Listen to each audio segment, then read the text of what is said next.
Selamat siang, perkenalkan nama saya Clara Septiani Palebangan dengan NPM 2140604025 akan membawakan materi tentang analisis kovarian atau ANAKOVA. Analisis kovarian adalah penggabungan antara uji komparatif dan korelasional. Istilah kova dalam ANAKOVA berasal dari kata kovarian yang menunjukkan adanya variabel yang dihubungkan, yaitu antara variabel bebas kovarian dengan variabel kriteria atau terikat. Ingat bahwa ko dalam bahasa Inggris artinya bersama, yang menunjukkan adanya hubungan.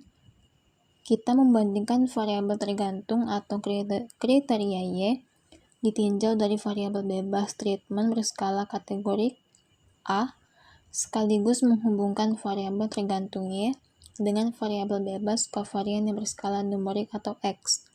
Variabel bebas kovarian X yang dipakai dengan variabel kovarian. Dalam ANAKOVA sederhana sedikitnya ada 3 sumber varian yang harus dianalisis, yaitu 1. Sumber varian total direduksi atau T. 2. Sumber varian dalam kelompok. 3. Sumber varian antar kelompok atau A. Dalam ANAKOVA sederhana, satu jalur dapat dilakukan 2 jenis pengujian hipotesis, yaitu 1. Hipotesis main effect atau pengaruh faktor utama dengan mengontrol pengaruh variabel kovarian X. 2. Hipotesis simple effect atau perbedaan antara 2 rata variabel kriteria dengan mengontrolkan pengaruh variabel kovarian X. Secara garis besar, rumus-rumus dan langkah-langkah ANAKOVA sederhana satu jalur sebagai berikut. 1. Menghitung jumlah kuadrat atau JK setiap sumber varian untuk kovariabel atau X. Rumusnya ada 3, yaitu JKXT sama dengan sigma X2T dikurang dengan sigma XT pangkat 2 per NT. 2.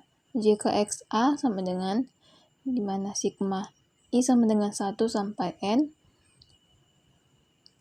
sigma XI pangkat 2 dibagi NI dikurang dengan sigma XT pangkat 2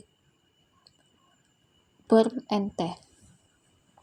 Ketiga ada JKXD, di mana rumusnya sigma I sama dengan 1 sampai N untuk X2T dikurang dengan sigma XT kuadrat per NT. 2. Menghitung jumlah kuadrat atau JK untuk setiap sumber variabel kriteria atau terikat Y. Ada 3, yaitu JKYT sama dengan sigma Y2T dikurang dengan sigma YT kuadrat per NT.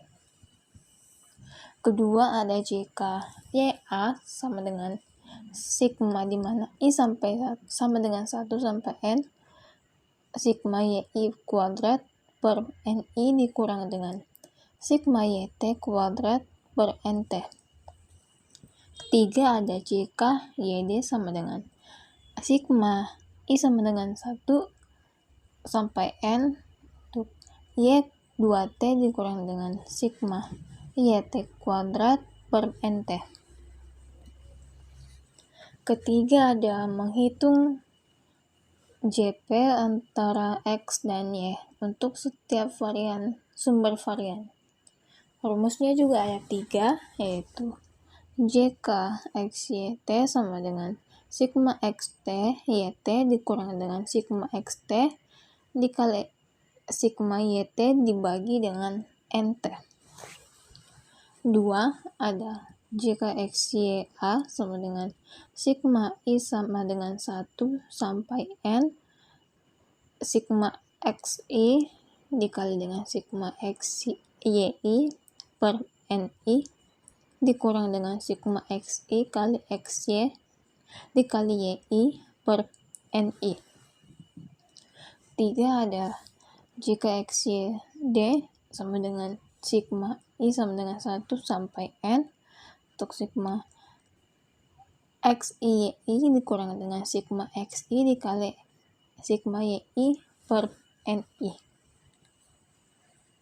Selanjutnya menghitung JKY yang sudah dikoreksi yang disebut dengan JKY min residu atau JKY res. Rumusnya ada 3 juga, yaitu JKYRS res A sama dengan JKYA dikurang dengan JPXYA ditambah JPXYD kuadrat dibagi dengan JKXA ditambah JKXD dikurang dengan JPXYD kuadrat per JKXD. Kedua ada JKY residu D sama dengan JKYD dikurang dengan JPXYD kuadrat per JKXD. Ketiga ada JKY residu T sama dengan JKY residu A ditambah dengan JKY residu D. Kelima ada menghitung derajat bebas atau dB untuk masing-masing sumber varian. Untuk dBT sama dengan NT dikurang M dikurang 1. dBA sama dengan A kurang 1. Untuk dBD sama dengan ND dikurang M dikurang 1. Keterangannya masing-masing. NT ini adalah banyaknya responden, A-nya banyaknya kelompok perakuan, M-nya banyaknya kovariabel. Menghitung harga F0 atau F hitung sama dengan F0 sama dengan RJKY residu A dibagi dengan RJKY residu D. 8. Menguji hipotesis main effect. Hipotesis statistik yang diuji yaitu H0 banding mu1 sama dengan mu2 sama dengan sampai dengan mu(n), di mana H1-nya ini bukan H0.